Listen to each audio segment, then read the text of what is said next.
कहीं ना कहीं भगवान से हमारा यकीन उठ चुका है। वो यकीन उठने की वजह से हमारे कर्म दुष्कर्म हो चुके हैं। इसीलिए हमारा अपना जीवन और वो जीवन जो दुनिया में हम अपना बता रहे हैं, पेश कर रहे हैं, उन दोनों में फर्क है। ज्ञान की प्राप्ति है भीतर की जानकारी। जितनी ज्यादा भीतर की जानकारी जीव को होगी, जितनी ज्यादा, उतना ज्यादा वो रब के करीब होगा। और जितनी ज्यादा जीव को बाहर की जानकारी होगी, वो उतना ज्यादा रब से दूर होगा। उस रब का नाम ना भूले कभी कोई, पर हमें याद कहाँ रहता है रब का नाम। रब के नाम के बाबत तो हम इतना कह सकते हैं, दुख में सुमरन सब करे, सुख में करे ना कोई। अब वो दुख में जो सुमरन है वो रब की प्राप्ति के लिए नहीं है, जीवात्मा की पुकार नहीं है। वो पुकारना है, आज फंस गए, काम को दिक्कत आ गई, संसारी परेशानी आ गई।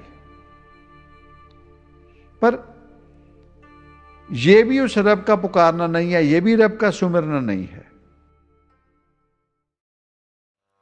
ओंकार तू सत है, बिन तुद सब मिथिया। जो तुद ते है उपजया, अंत तुद माहे समाय।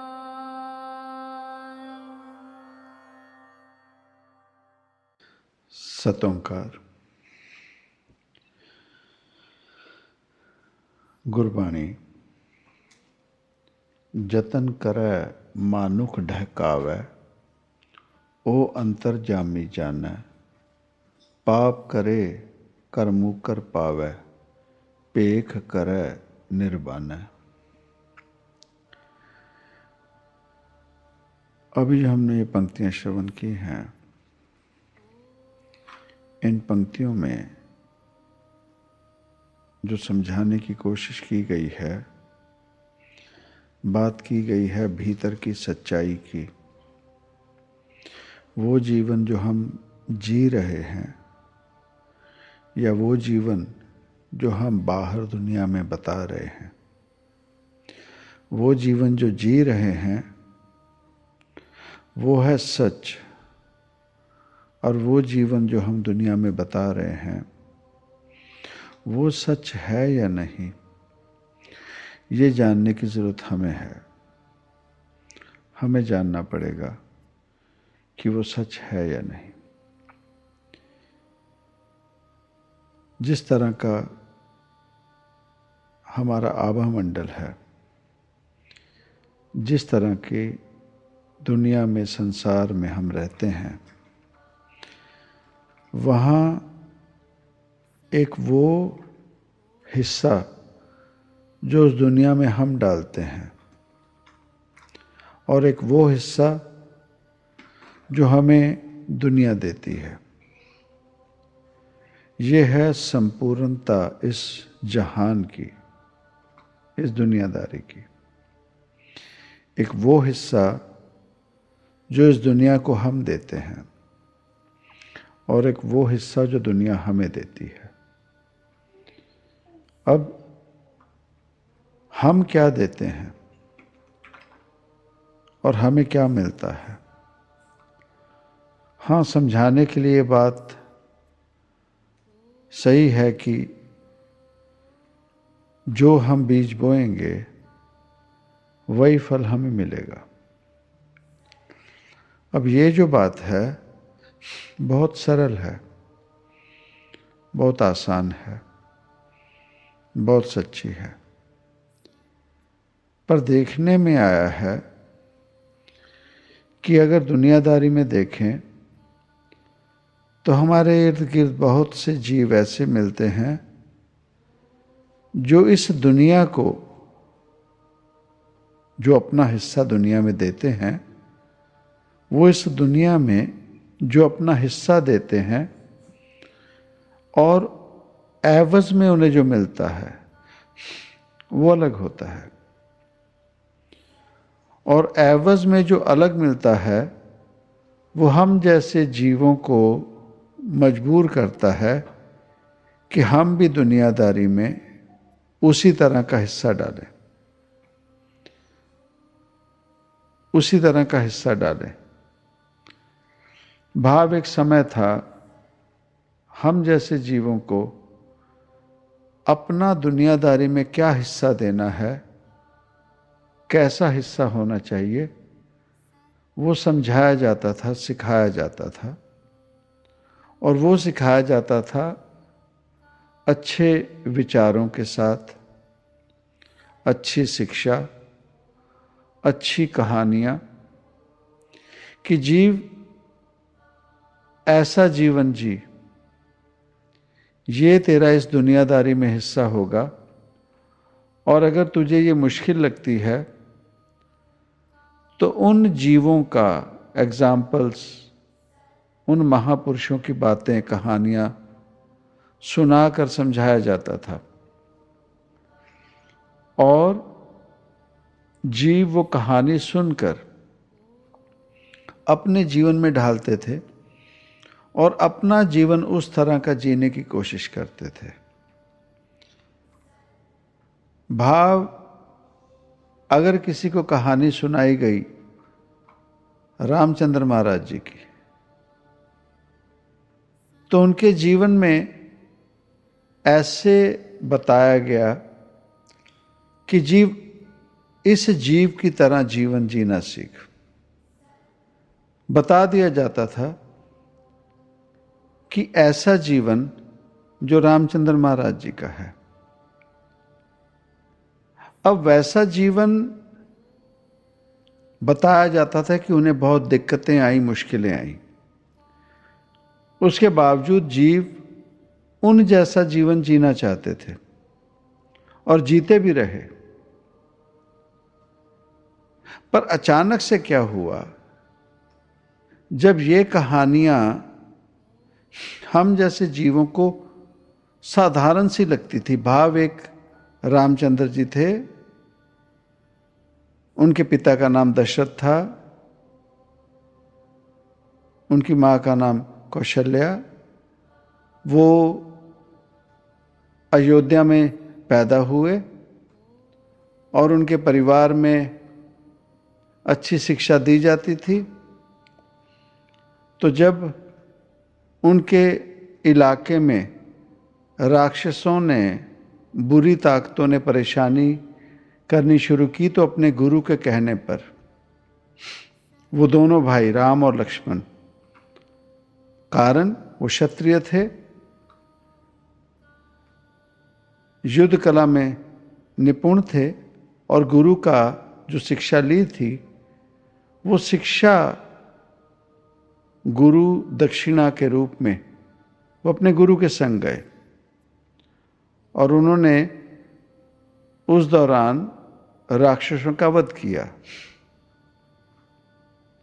और उन्हीं समूह में वो जिसे राक्षसी कहा जाता है, ताड़का, उसका वध किया।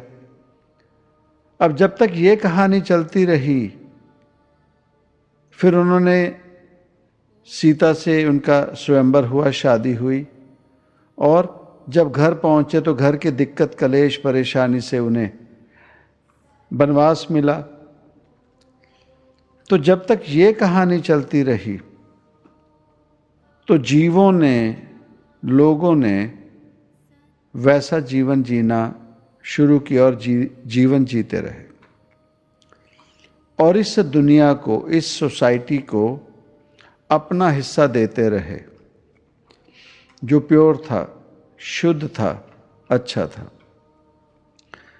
दिक्कत कब आई, जब इसमें कट्टरताई का, मजहबी रंग डाल दिया गया और उस रामचंद्र महाराज जी को रब बना के हमारे समक्ष पेश कर दिया गया। उस कहानी को इतना ज़्यादा ड्रामेटिक कर दिया, इतना ज़्यादा बढ़ा चढ़ा के हम जैसे जीवों के समक्ष बता दिया कि हम जैसे आम जीव डर गए दो बातों से। एक कि अरे इतना अच्छा जीवन जीने पर इतनी दिक्कतें आती हैं, और दूसरा हम जैसे आम जीव वो जीवन नहीं जी सकते, वो तो रब थे, वो तो रब थे। फिर सोच के देखें, जब तक ये कहानी हमें कहानी के रूप में, शिक्षा के रूप में सुनाई गई, तब तक हम उन जैसा जीवन जीते रहे। फर्क कब पड़ा, बदलाव कब हुआ, जब बहुत ज्यादा ड्रामेटिक करके बता दिया, बहुत ज्यादा इमोशंस डाल दिए, ड्रामा डाल दिया। उससे आम जीव डर गए कि ना, मैं ऐसा जीवन नहीं जीऊंगा, मैंने ऐसा जीवन नहीं जीना, ऐसे जीवन में परेशानी आती है, परेशानी आएगी। और ये सिर्फ रामचंद्र महाराज जी के जीवन की बात नहीं, जिस भी मजहब से हम जुड़े, उन मजहबों में जो कहानियां थी, जो शिक्षा के साधन थे, जिनसे हमें शिक्षा मिलनी थी, जब तक उसमें बहुत ज्यादा ड्रामा नहीं आया,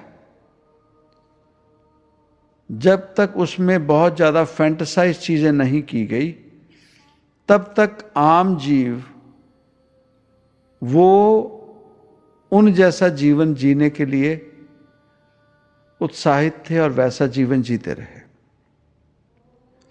और ध्यान से देखें या समझने की कोशिश करें, ये रब का जो फैक्टर है ना, पिछले 25-30 सालों से बहुत ज्यादा ड्रामेटाइज कर दिया गया, बहुत ज्यादा ड्रामेटाइज कर दिया। और इन 25-30 सालों से हमारे जीवन में रब भी चला गया, एक अलग सा हुआ सा बना दिया, मुश्किल सा बना दिया। और दूसरी तरफ हम लोगों ने वैसा जीवन जीना बंद कर दिया। हम नहीं जिएंगे, ये तो भगवान का है, ये तो भगवान ही कर सकते हैं। पर हमने ये सोचने पे कभी ये सोचने की कोशिश नहीं की कि चाहे वो रामचंद्र महाराज जी थे, वो शरीर में आए, उन्हें भी पेट भरने के लिए खाना ही खाना पड़ा, उन्हें भी अपना जीवन जीने के लिए जो शरीर की रोजाना की दिनचर्या वही करनी पड़ी।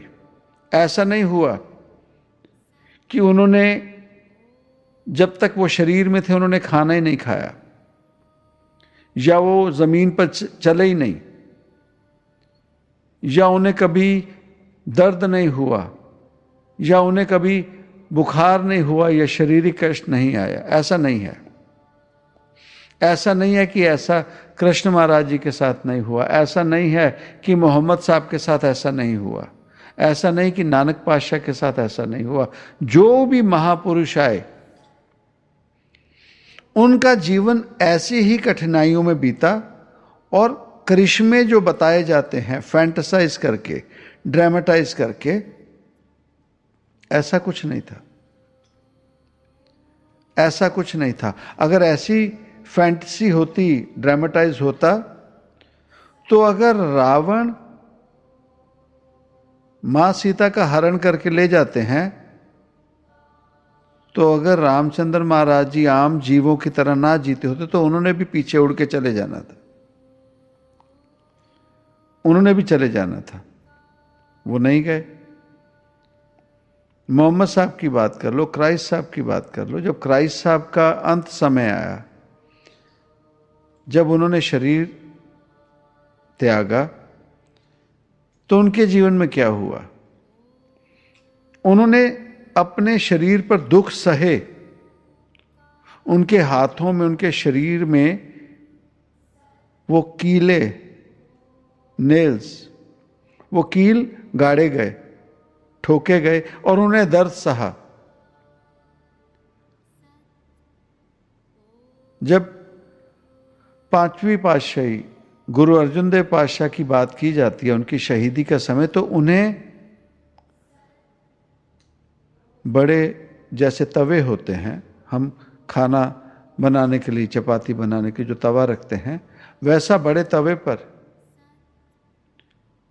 उन्हें बिठाया गया, उन्हें बिठाया गया।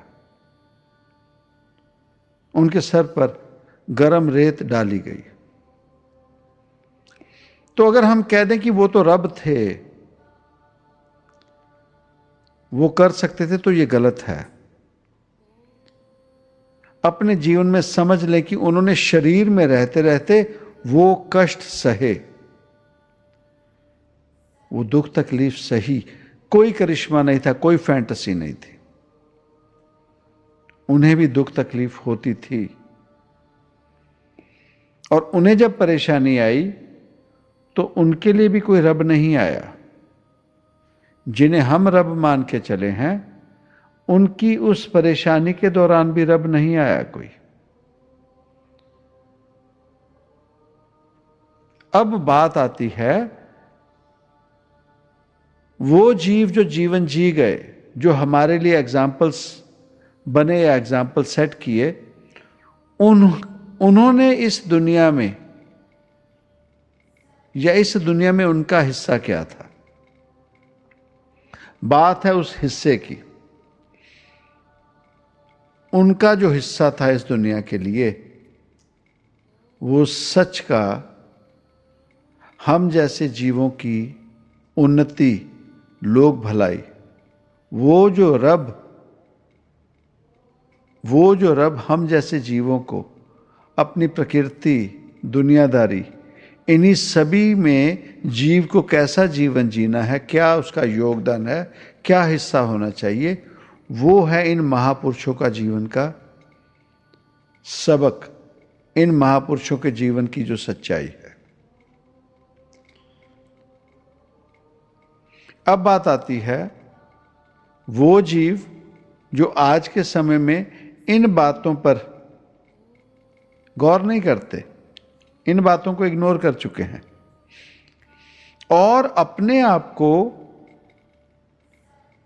वो जो दुनियादारी में पेश करते हैं, बताते हैं, वो जो हिस्सा इस दुनियादारी में है, वो है नर्क का हिस्सा। कारण कि वो इस दुनिया में अपना सच नहीं बताते। कहने को वो राम के भक्त होंगे, पर राम जैसा जीवन जीने के लिए जब समय आए तो वो राम के पीठ में ही छुरी मार देंगे, उसी को फंसा के भाग जाएंगे। कहेंगे हम पागल थोड़ी हैं, हम ऐसा क्यों करें, वो तो बेवकूफ है। हम इस हद तक चले जाएंगे। ऐसा नहीं है तो हमारे जीवन में कई बारी रिश्ते नातों में, जान पहचान में, दोस्तों में, एक बार नहीं कई बार ऐसा मौका आया जहां किसी के लिए हमें खड़े होना होता है, किसी का सहारा बनना होता है, और कोई फंसा हो किसी भी परिस्थिति में, हमें उस जीव में राम नहीं दिखता।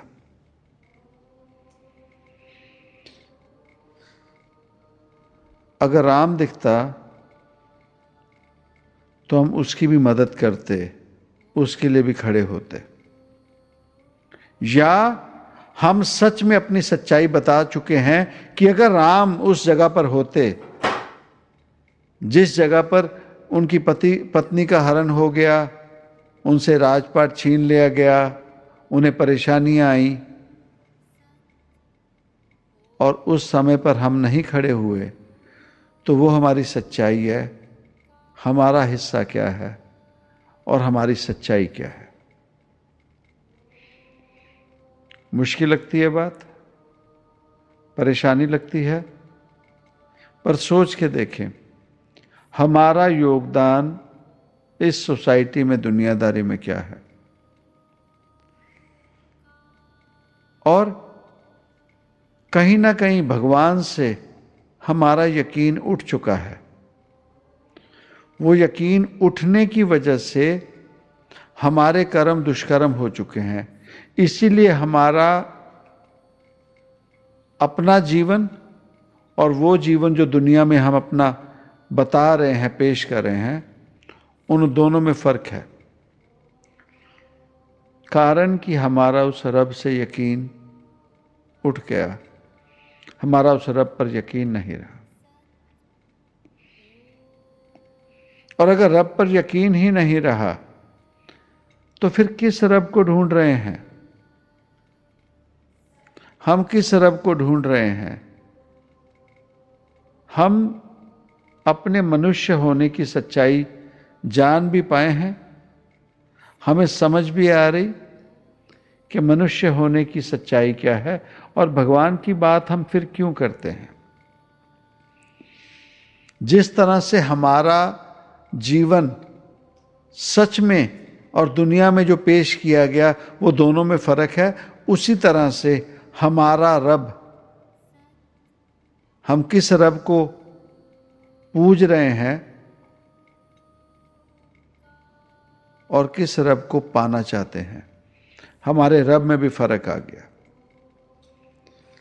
हमें सच्चाई में पता ही नहीं,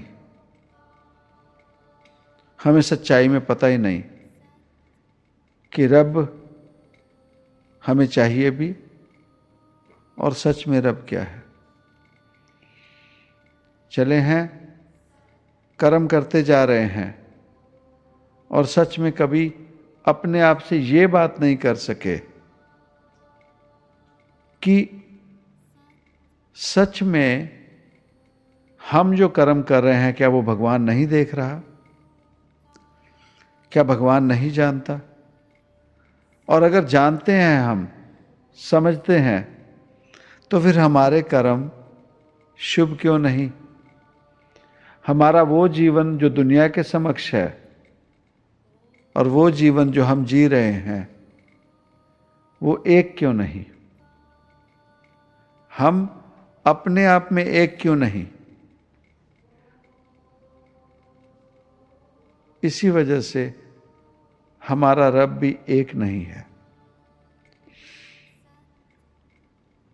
आभास करें, रब को इग्नोर ना करें, विसारे ना, सच में आभास करें कि रब है, सच में आभास करें कि रब है। और कैसा रब? वो नहीं जो हमें फैंटेसाइज करवा के बता दिया गया, वो नहीं। जिन्हें हम रब मानकर चले हैं वो भी शरीर रूप में आए और शरीर रूप में उन्होंने भी परेशानियां सही, उन्होंने भी दुख तकलीफ सही। तो हम बजाय उनके जीवन से शिक्षा लेकर सच में वो जिस रब को हम जैसे जीवों से मिलाना चाहते थे, उस रब को पाने की बजाय हम उन्हीं जीवों की कहानियों में उन्हीं को रब बनाकर, उन्हीं को रब समझकर चलना शुरू कर दिया, चलना शुरू कर दिया। अब जब रामचंद्र महाराज जी को परेशानी आई जीवन में, तो उन्होंने भी तो किसी रब को पुकारा ना। जब क्राइस्ट साहब को जीवन में स्लीव पर चढ़ा रहे थे, उन्होंने भी तो किसी रब को पुकारा ना। अगर दसम पातशाह गुरु गोविंद सिंह महाराज जी के जीवन में परेशानी आई तो उन्होंने भी तो अपने रब को पुकारा ना। मित्र प्यारे नू हाल मुरीदां दा कहना, वो खुद मुरीद हो गए। उन्होंने भी तो किसी रब को पुकारा ना। तो वो कौन है जिन्होंने हमें कह दिया कि यही रब हैं और उन्हीं में उलझ गए? उनकी कही बात क्यों नहीं मान रहे जो इन महापुरुषों ने हमें समझाने की कोशिश की? हमें उनकी कहानियां इस तरह से बता दी गई और हम उन्हीं में विलीन हो गए। जब परेशानी देखी तो नानक पातशाह ने भी तो उस रब को पुकारा ना। उन्होंने कहा ना, एती मार पई कुरलाण तैंकी दर्द ना आया। वो अपने रब को सवाल करते हैं, इतना दुख तकलीफ बढ़ गया, तुझे दर्द नहीं हो रहा इन जीवों का? इन महापुरुषों ने किस रब को पुकारा? यहां हम गड़बड़ कर रहे हैं। हमें उन महापुरुषों जैसा जीवन जीना है। हमें उन महापुरुषों जैसा जीवन जीना है। और उन महापुरुषों ने जो हमें समझाने की कोशिश की, अपने जीवन में जीते जी, उस बात को समझकर हमें अपना जीवन शैली वैसी करनी है, ना कि किसी फैंटेसाइज हुई कहानी में कहानी सुनी, फैंटेसी में, और उन्हीं को रब मान के हम इसीलिए रब के तो कहीं पास भी नहीं है। रब के तो कहीं पास भी नहीं है। पर हां, अपने आप में कंफ्यूजन रखी है। कहा तो गया ना कि कृष्ण महाराज जी रामचंद्र महाराज जी के आने से बाद आए। कितना समय का फर्क था वो नहीं कोई जानता, पर इतना पता है कि कृष्ण महाराज जी रामचंद्र महाराज जी के आने से कुछ समय बाद आए। और जब कृष्ण महाराज जी ने गीता रचित की ना, तो उन्होंने उनमें पुराने देवी देवताओं के किसी का भी जिक्र नहीं किया। बार बार समझाया जाता, गीता पढ़ के देखें। उन्होंने ना रामचंद्र महाराज जी का जिक्र किया, ना भोलेनाथ का, ना किसी देवी देवता का, किसी का जिक्र नहीं किया। किसी का जिक्र नहीं किया। उन्होंने बात की जीवात्मा और परमात्मा, परमात्मा की, और अपने शुभ कर्मों की। शुभ कर्मों की, या भक्ति में चला जा जीव, भक्ति में। फिर भक्ति में कोई हिसाब किताब मत रख। भक्ति में बस पुकारता चल उसे, और उसे पाने की बात कर। इसमें दुनियादारी नहीं आती। या अपने कर्मों को देख, शुभ कर्म कर, और कर्म कर, फल की इच्छा न कर। फल की इच्छा न कर। अब तू खुद सोच, तू चुन तुझे कौन सा मार्ग चाहिए। भक्ति मार्ग कर सकेगा ऐसे? एक और है ज्ञान मार्ग। ज्ञान की प्राप्ति कर। अब ज्ञान क्या? वो जो दुनियादारी में अपना जीवन जी रहे हैं, वो दुनियादारी में वो जीवन जीना क्या है? वो दुनियादारी में जीवन जीना है बाहर की जानकारी। ज्ञान की प्राप्ति है भीतर की जानकारी। जितनी ज्यादा भीतर की जानकारी जीव को होगी, जितनी ज्यादा, उतना ज्यादा वो रब के करीब होगा। और जितनी ज्यादा जीव को बाहर की जानकारी होगी, वो उतना ज्यादा रब से दूर होगा। बहुत आसान सी बात है, समझ के देखें। जीव को जितनी ज्यादा बाहर की जानकारी, उतनी ज्यादा रब से दूरी, और जितनी ज्यादा भीतर की जानकारी, उतना ज्यादा वो रब के पास निकट। तो अपने जीवन में निगाह मार के देखें, हमारे जीवन में कौन सी जानकारी भरी पड़ी है। ज्ञान तो दूर की बात है, ज्ञान बाद में आएगा। हमने जानकारी की बात की है, हम जानकारी में खुश होकर चले हैं। जानकारी ज्ञान नहीं होता, जानकारी इंफॉर्मेशन है, नॉलेज नहीं। हमने जितनी ज्यादा जानकारी ली, जितनी ज्यादा जानकारी ली, हम रब से दूर होते गए। हां, भीतर की जानकारी, भीतर की जानकारी श्वासों पर उस रब का नाम बिठाकर उसे सुमर लें, भीतर जाने की कोशिश करें, भीतर जाने की। 9 दरवाजों का रस बहुत ले लिया, वो जो 10वां द्वार है, 10वां द्वार, वो जो भीतर की तरफ खुलता है, भीतर की तरफ जाता है, कभी उसमें उसके इर्द गिर्द घूम के देखें। कानों का रस, जुबान का रस, इंद्रियों का रस। कभी उस 10वां द्वार, वो जो गुप्त द्वार है, छुपा हुआ द्वार है, उसके आनंद की, उसके इर्द गिर्द क्या आनंद है, उसके भीतर जाने से किस चीज की प्राप्ति है, वही गुरबाणी में बता दिया गया। जो ब्रह्मंड है सोई पिंड है, जो खोजे सो पाई। ढूंढे कौन, जाए कौन? कोई जाना नहीं चाहता। बाहर की जानकारी इकट्ठी कर ली, बहुत ज्यादा हुआ, मजहब में, आडंबर में, वो बाहरी विधियों, पूजा पाठ, उन चक्रों में रहकर सीमित हो गए, उन चक्रों में सीमित हो गए। और फिर शांति ढूंढते हैं, शांति ढूंढते हैं। हमने जीवन में मांग क्या की? भगत त्रिलोचन जी की वाणी है ना, अरे भाई गोविंद नाम मत बिसरे। उस रब का नाम ना भूले कभी कोई। पर हमें याद कहाँ रहता है रब का नाम? रब के नाम के बाबत तो हम इतना कह सकते हैं, दुख में सुमरन सब करे, सुख में करे ना कोई। अब वो दुख में जो सुमरन है वो रब की प्राप्ति के लिए नहीं है, जीवात्मा की पुकार नहीं है।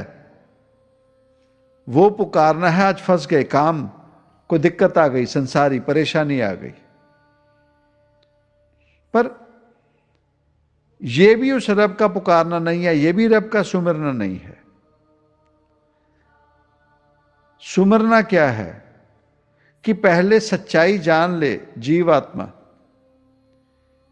कि मैं संपूर्ण होना चाहती हूं, मुझे संपूर्ण होना है, और मैं संपूर्ण हो सकूंगी सिर्फ और सिर्फ, सिर्फ और सिर्फ उस परमात्मा के संग, उसे मिलकर। पर पुकारे कौन? अरे भाई गोविंद नाम मत बिसरे। एक पल भी, एक श्वास भी उस रब का नाम ना बिसरे, हम ना भूलें। पर हमें तो याद ही नहीं है। फिर कह दिया अंतकाल जो स्त्री सिमरे, जिसने जीवन में अपना जीवन ही नर्क कर लिया। एक औरत मिल गई किसी भी रूप में, नर्क हो गया जीव उसके पीछे लग के, अपना जीवन नर्क कर लिया एक स्त्री के पीछे लग के। अंतकाल जो स्त्री सिमरे, क्या मिला? वासना। ऐसी चिंता में जय मरा। जो जीवन भर स्त्री के पीछे लगा रहा, अंत समय उसे कौन सा रब याद आएगा? ऐसी चिंता में जय मरै, वेश्वा जोन ओ वल वल उतरे। अब तू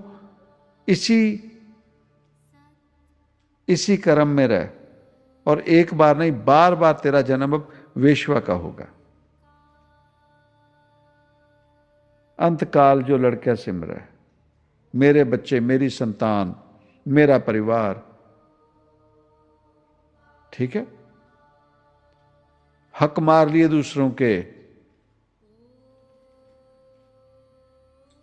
अंतकाल जो लड़का सिमरा, ऐसी चिंता में जय मरा। सूकर जोन, सुअर की जोनी, ओ वल वल उतरे, बार बार जन्म लेना पड़ेगा। सुअर बस हर 3 महीने में संतान की उत्पत्ति करी जा, ले लड़के जितने चाहिए, संतान और परिवार ले ले,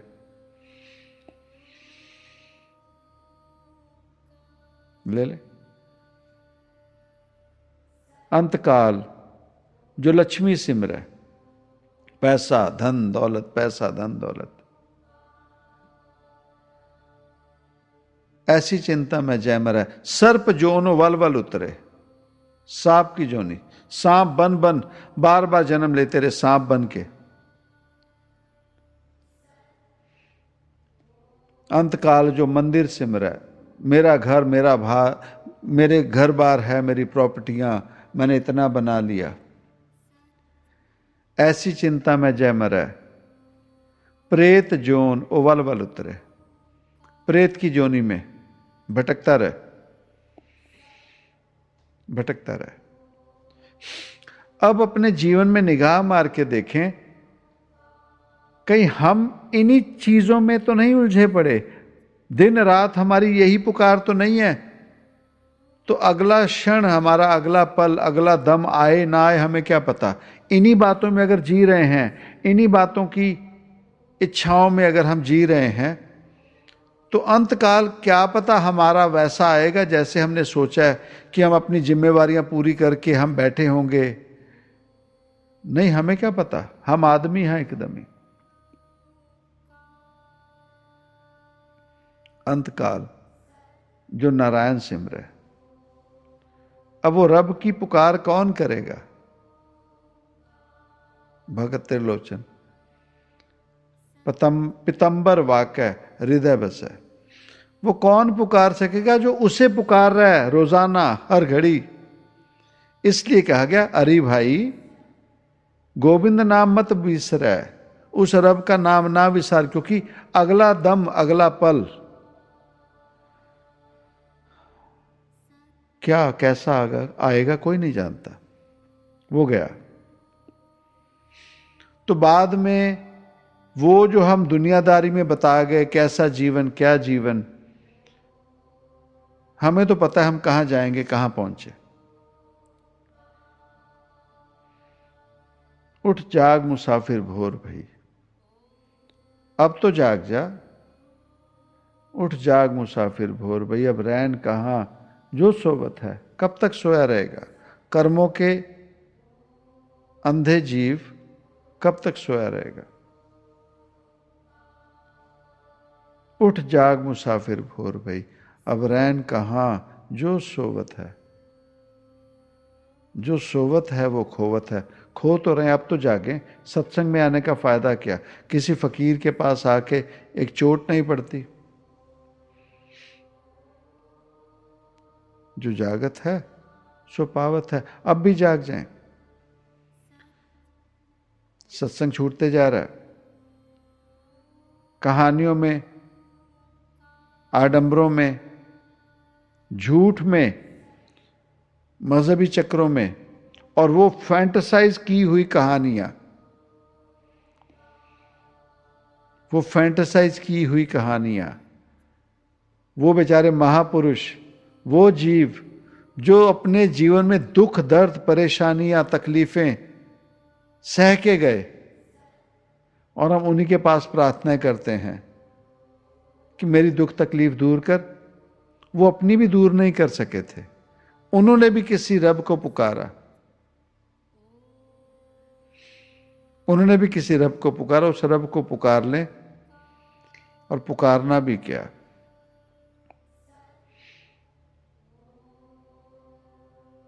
पुकारना भी क्या।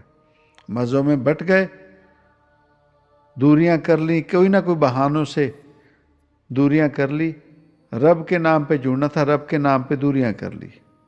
पर गुरबाणी में तो समझा दिया गया ना, अव्वल अल्लाह नूर पाया, कुदरत के सब बंदे, एक नूर ते सब जग उपजया, कौन भले कौन मंदे। हम नहीं चंगे, बुरा नहीं कोई, अपने जीवन में अपने निगाह मार, भीतर जा। तब फिर बात आती है, जतन करे मानुख ढहकावै, ओ अंतर्जामी जन है। पाप करे कर मुकर पावै, पेक करे निर्बान है। अपने आप को जो बता रहे हैं इंसान, मनुष्य होने का ड्रामा सा आडंबर बना के चले हैं, पर यह क्यों भूल रहे हैं कि वो हमारी सच्चाई जानता है। और जिस तरह के हम कर्म कर रहे हैं, इसमें निर्वाण भाव, पार उतारा नहीं होगा, मुक्ति नहीं होगी। इन कर्मों से हम और उलझेंगे और फंसेंगे, और जीवन हमारा नरक होगा। रब से अपने आप से धोखा ना करें, वफादारी करें, सच्चाई में आए, तो जीवन में ज़रूर फ़ायदा होगा किसी फ़कीर के साथ चलने का। और जो नर्क बढ़ते जा रहा है, हम देखते जा रहे हैं इर्द गिर्द, इससे हम बच सकेंगे। नहीं तो ये तो शुरुआत है, काल ने और बढ़ना है, नर्क ने और बढ़ना है। अमेरिका, कनाडा नाम आ गए, इंडिया में बैठे हैं, सुकून किसे है? किसे सुकून है बताओ? कोई पैसा ना होने से दुखी है, कोई पैसा कमा के बैठा है, कोई दुख तो सभी है। पर ये दुख, इस दुख में सारे विलीन है, लेकिन किसी को यह दुख नहीं कि मेरी उस परमात्मा से दूरी है। मेरी आत्मा, मेरा ये मनुष्य जामा, इसकी सच्चाई क्या है, उसका दुख किसी को नहीं। कबीर साहब कहते हैं ना कि ये जग देखा ना, ये सारा जग जो है खाए और सोए, मजे से खा रहा है और आराम से नींद पूरी कर रहा है। दुखिया है कबीर जन, जागे और रोए, उसे नींद ही नहीं आती, उसे नींद ही नहीं आ रही, ना उसे खाना सूझता, क्या करे? कारण कि उसे दुख है उस रब से दूरी का। और हम जैसे जीवों को दुख है माया से दूरी का। इसलिए हमारा रब और उन महापुरुषों का रब अलग है। इसलिए हमें रब की प्राप्ति नहीं हो रही, रब हमें नहीं मिल रहा, कारण कि हम कोई और रब ढूंढ रहे हैं और उस रब से कुछ और मांग रहे हैं। जबकि रब से, माया से दूरी, मुक्ति, मुक्ति। नहीं तो गौतम बुद्ध से बड़ा कोई कौन होगा? वो युवराज, राजकुमार, जो युवराज था, राजपाट इंतजार कर रहा था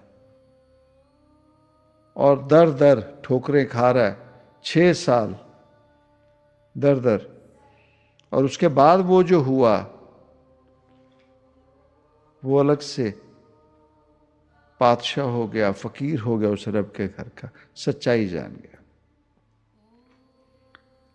तो अपने जीवन में भी निगाह मार के देखें हम क्या पाना चाहते हैं, और सूनर विल बी बेटर। कारण काल बहुत बलवान है। अभी सत्संग सुना, अभी देखना 5-10 मिनट में सब भूल जाएंगे। अपने आप को संभालो, या ज्ञान मार्ग में जाएं, या कर्म मार्ग में, या भक्ति मार्ग में। कोशिश, सच्चाई, हर एक जगह पे हमें सच्चाई लेकर चलना पड़ेगा। एक बूंद नींबू की हजारों लाखों लीटर दूध को खराब कर देती है, वैसे ही हमारा एक दुष्कर्म, एक चालाकी रब के नाम पर, रब के मार्ग पर, वो हमारा सब सर्वनाश कर देती है। सच्चाई अपने आप के लिए है, पाना अपने आप को है और अपने रब को है। यही संपूर्णता है सतों का।